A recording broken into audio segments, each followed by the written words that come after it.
Pemirsa, pemerintah Provinsi Jawa Timur memutuskan tidak memperpanjang masa pembatasan sosial berskala besar atau PSBB untuk wilayah Surabaya Raya yang meliputi Kota Surabaya, Kabupaten Sidoarjo, dan Gresik. Selanjutnya akan diberlakukan masa transisi selama 14 hari ke depan. Pakai masker, kemudian physical distancing. Meski kurva peningkatan pasien yang terpapar COVID-19 di Surabaya Raya belum menunjukkan penurunan, pemerintah Provinsi Jawa Timur memutuskan menghentikan masa pembatasan sosial berskala besar atau PSBB Surabaya Raya. Keputusan itu diambil setelah pemerintah Kota Surabaya, Kabupaten Sidoarjo, dan Gresik menggelar rapat evaluasi bersama pemerintah Provinsi Jawa Timur. Selanjutnya, Surabaya Raya memasuki masa transisi menuju normal baru selama 14 hari ke depan. Sore tadi, Bu Gubernur, Pangdam Kapolda, dan Pangku Armada 2, serta ada Bupati Gresik, Bupati Sidoarjo, Ibu Wali Kota Surabaya beserta seluruh Perwira telah mengambil langkah-langkah yang artinya mereka, Ibu Bapak sekalian, Bupati sudah mengambil langkah bahwa PSBB tidak dilanjutkan. Bukan provinsi loh ya, diingat loh, ojo nulisnya jok keliru salah ya. Sudah mengambil langkah bahwa PSBB tidak. Namun demikian, ada masa yang harus dilakukan. Tapi pada dasarnya Perwali dan Pergub itu rohnya adalah, isinya adalah salah satunya masa transisi. Sebelumnya, pemerintah Kota Surabaya, Kabupaten Sidoarjo, dan Gresik mengusulkan agar pelaksanaan PSBB tidak diperpanjang lagi. Salah satu pertimbangannya adalah karena faktor ekonomi. Dari Surabaya, Jawa Timur, Syamsul Huda, TV One mengabarkan. Hari pertama masa transisi menuju normal baru, arus lalu lintas di wilayah perbatasan Kota Surabaya dan Sidoarjo terpantau ramai. Kemacetan terjadi di perbatasan Bundaran Waru Surabaya hingga kawasan Waru Sidoarjo, baik yang mengarah ke Kota Surabaya maupun Sidoarjo. Kepadatan didominasi oleh kendaraan pribadi baik roda 4 maupun roda 2. Jika selama masa PSBB ada petugas gabungan yang berjaga di sejumlah titik pemeriksaan di wilayah perbatasan, hari ini tidak ada lagi pengawasan dari petugas. Pemerintah Provinsi Surabaya Raya memutuskan tidak memperpanjang PSBB di Surabaya Raya, termasuk Sidoarjo. Pemerintah Kabupaten Sidoarjo memperketat penerapan protokol kesehatan di mal dan pasar di masa transisi menuju normal baru.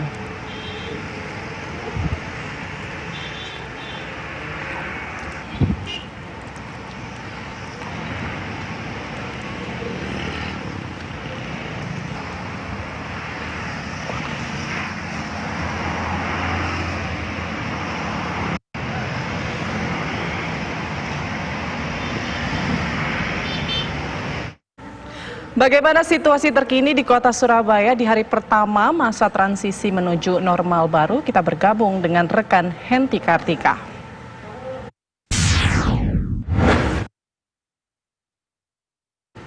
Selamat siang Henti, seperti apa kondisi di sana, aktivitas warga setelah tidak adanya penjagaan dari petugas? Iya, selamat siang Ken dan Rizky. Hari ini adalah hari pertama masa transisi pasca PSBB atau masa transisi untuk menuju new normal untuk wilayah Surabaya Raya yang meliputi Kota Surabaya, Kabupaten Sidoarjo, dan Kabupaten Gresik. Dan keputusan untuk penghentian atau tidak diperpanjangnya PSBB ini merupakan keputusan atau kebijakan dari 3 kepala daerah yang sudah dilakukan rapat koordinasi bersama pemerintah Provinsi Jawa Timur kemarin di Gedung Negara Gerahadi. Suasana saat ini di tempat saya mengabarkan, yaitu di Bundaran Waru, yang merupakan perbatasan antara Sidoarjo dan Surabaya. Suasananya sungguh berbeda dibandingkan dengan PSBB Jilid 1, 2, 3, yaitu yang berakhir kemarin. Kalau Anda bisa melihat di belakang saya, ini arus lalu lintas yang menuju ke Surabaya dari arah Sidoarjo maupun luar kota, seperti Krian, Mojokerto maupun Jombang. Suasananya lengang, meskipun bisa dipantau ramai tetapi lancar. Kami tidak melihat ada pengecekan atau pemeriksaan pengendara kendaraan roda 2 maupun kendaraan roda 4 karena memang sejak pagi tadi tidak ada petugas yang berjaga maupun memeriksa kendaraan yang masuk.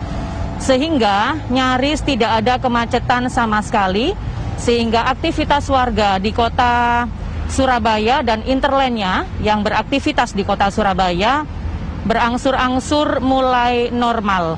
Namun demikian, seperti yang disampaikan oleh Wali Kota Surabaya Tri Risma hari ini, meski aktivitas sudah mulai berangsur normal, tetapi protokol kesehatan COVID-19 harus atau perlu ditingkatkan dan tetap dijalankan atau diperketat kedisiplinannya oleh masyarakat. Seperti memakai masker, kemudian social distancing atau physical distancing, jaga jarak, dan pengecekan suhu tubuh di beberapa tempat. Kemudian untuk fasilitas-fasilitas umum di kota Surabaya seperti beberapa mal di kota Surabaya yang juga buka, diadakan atau diterapkan sistem one way. Sistem one way ini diterapkan di salah satu mal di kota Surabaya sehingga para pengunjung berjalan dengan satu arah, sehingga pengunjung tidak berpapasan, sehingga tidak ada kontak fisik secara langsung. Kemudian namun demikian di sekitar Bundaran Waru yang merupakan persimpangan yang paling ramai di kota Surabaya masih ada penyemprotan desinfektan untuk pengendara roda 4 maupun kendaraan roda 2. Tidak ada pengecekan lagi untuk penumpang kendaraan roda 4 maupun warga yang berboncengan, termasuk plat di luar L dan W yang tidak juga ada pengecekan, sehingga hari ini hari pertama masa transisi pasca PSBB, suasana arus lalu lintas di kota Surabaya longgar. Kemudian pemerintah kota Surabaya juga saat ini melakukan penerapan pendisiplinan kampung tangguh yang dilaksanakan di tingkat RT atau RW, sehingga masyarakat dari diri sendiri maupun keluarga dan tetangga juga sama-sama menerapkan protokol kesehatan COVID-19. Diharapkan partisipasi masyarakat untuk memutus penyebaran COVID-19 bisa ikut terlibat sehingga bisa berkurang. Demikian kabar yang dapat kami sampaikan langsung dari Bundaran Waru, Kota Surabaya. Saya kembali ke Rizky dan Putri di Jakarta. Terima kasih Henti Kartika melaporkan langsung dari Surabaya, Jawa Timur. Kita ke informasi selanjutnya pemirsa. Gubernur Jawa Timur Hovifah Indar Parawansa mengakui kondisi di Surabaya Raya yang meliputi kota Surabaya, Kabupaten Sidoarjo dan Gresik masih belum aman dari COVID-19. Ya, namun Pemprov menghormati upaya mandiri ketiga daerah tersebut dalam penanganan COVID-19. Pada dasarnya tanggal 21 sampai 26 Mei itu rate of transmission-nya sudah semua di bawah 1. Artinya sudah membaik. Sampai dengan tanggal 26 itu artinya itu masih di bawah 1. Itu ada sampai 0,3 2 hari itu Gresik. Nah, kemudian kita waktu itu menyampaikan hati-hati pasca lebaran, hati-hati supaya kita silaturahim virtual dan seterusnya. Nah, ternyata mulai tanggal 27 mulai kembali lagi naik 1 dan seterusnya. Nah, pada posisi seperti ini, kalau seandainya waktu itu kita sudah artinya di bawah 1 bisa 14 hari, sesungguhnya sudah bisa masuk new normal. Tapi ya itulah akhirnya tanggal 8 kemarin kita mengambil keputusan setelah tanggal 7-nya perwakilan dari 3 daerah ini kembali mendapatkan penjelasan dari Pak Dr. Windu, pakar epidemiologi, bahwa ini belum aman. Berkali-kali dari data-data, dari survei-survei, kemudian beliau presentasikan ini belum aman. Mestinya masih sabar dulu. Tetapi karena ketiga daerah ini memang sudah menginginkan mengambil format baru, jadi ya sudah, kita sama Pak Pangdam, sama Pak Kapolda, sama Pak Pangku Armada 2, juga ada Wakil Ketua DPRD Provinsi, kita memberikan ruang bagi 3 kepala daerah ini untuk mengambil format yang kira-kira bisa menjamin efektivitas pada saat suasana masih belum aman ini. Belum lepas dari ingatan saya, Bu, pada saat PSBB pertama diberlakukan muncul klaster, nah, kan begitu ya ibaratnya kan muncul klaster. Nah ini sama sekali kita sama-sama pagi ini kita mendoakan mudah-mudahan sih tidak begitu ya Bu ya. Tapi ya, belum lepas dari ingatan saya Bu, di PSBB saja ada klaster Bu begitu. Iya, jadi sama, ini sebetulnya kan dari awal saya sampaikan belum aman. Jadi kalau dari pakar epidemiologi detail sekali, detail dari angka penyebarannya, kemudian kurvanya seperti apa, kemudian IR-nya, attack rate-nya itu masih jauh di atas Jakarta bahkan. Surabaya ini 94,1 per 100.000 penduduk. Jadi detail sekali yang sudah kami jelaskan bersama-sama dari mulai tanggal 7 malam, kemudian kemarin sore, karena kemudian ada kesepakatan di antara Forkopimda Kabupaten Kota untuk melanjutkan dengan kearifan lokal masing-masing. Maka kita memberikan ruang untuk bisa dibangun satu sinergitas yang lebih komprehensif di lini paling bawah. Baik. Kemungkinan RT RW, desa lurah, mereka juga bisa membangun komitmen lebih kuat. Bu, kalau memang ini kan ikhtiar yang dilakukan ya, kalau memang nanti di tengah-tengah ternyata angka kembali meningkat, apa yang dilakukan Pemprov nantinya, Bu? Ya, jadi saya ingin menyampaikan ini tidak sekedar Pemprov tapi Forkopimda. Dari awal kami bersama Pak Pangdam, Pak Kapolda, sampai kemarin Pak Pangdam menyampaikan harus ada fakta integritas yang bisa menjamin bahwa item-item ini bisa terkawal, berjalan dengan baik.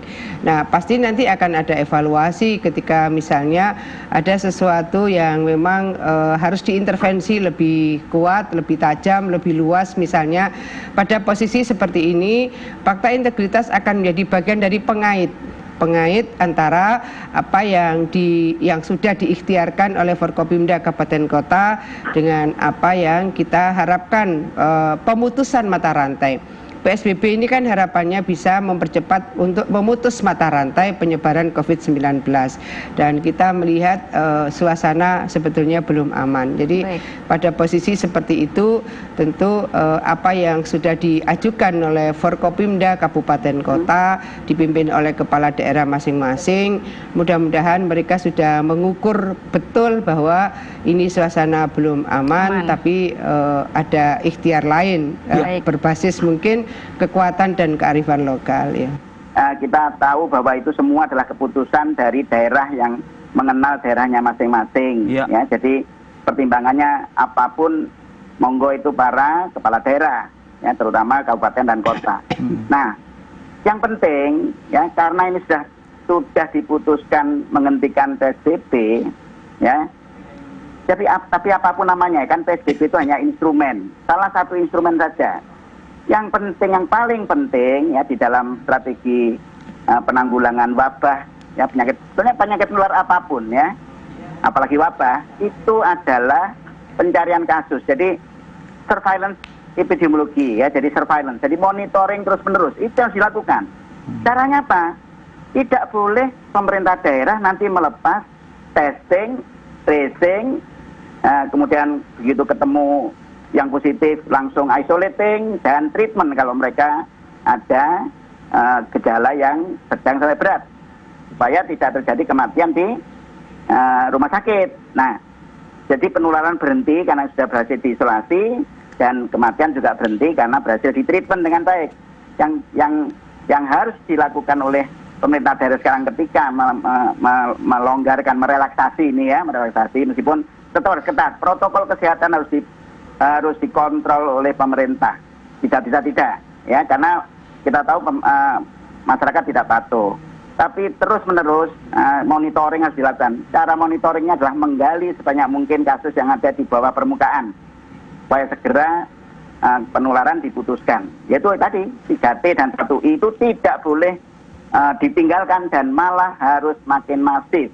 Itu harus dilakukan. Itu konsekuensi ya, kalau kita tidak memperketat ya gerakan, maka konsekuensinya ini ya, surveillance epidemiologi itu yang tidak boleh ditinggal. Jadi nanti teman-teman dinas kesehatan di masing-masing kabupaten dan kota itu harus bekerja keras ya.